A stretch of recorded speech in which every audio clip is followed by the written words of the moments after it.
family where we grew up, definitely they were patriots, definitely they were community people, but they were not people who wanted politics involved because of the business. Joe Martin would come up, the late and the great Joe Martin was the county legislator. I guess it was a different term then at the time. Supervisor. The supervisor. Yeah. Wonderfully democratic man, would come up on my family porch all the time and say, Ed, how you doing? And my father said, I don't think you're ever going to get involved in this, but if you ever do, be like Joe Martin. Well, it's true. Richard Jackson was really the impetus behind me running.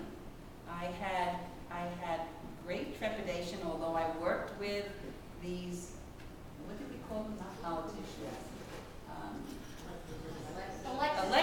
Elected people for 13 years.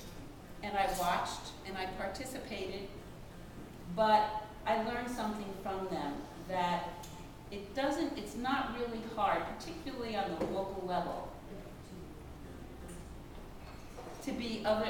not to be anyone other than yourself. Because if ever I had a question about a decision I had to make, controversial or non-controversial, the one thing my parents said when I got involved in this, and they weren't so thrilled initially, they said, you know, Cathy, just make sure when you go to bed at night that you've made the right decision for the right reason.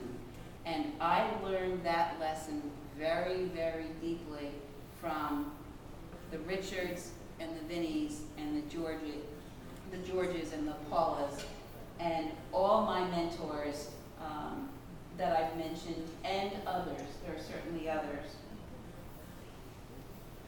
I'm honored. I'm grateful to each one of you tonight. But I came upon a quick quote that I'd like to read by Thoreau.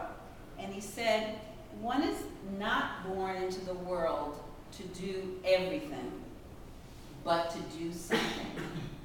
I only hope that I did a little something for the city of Peekskill and the community.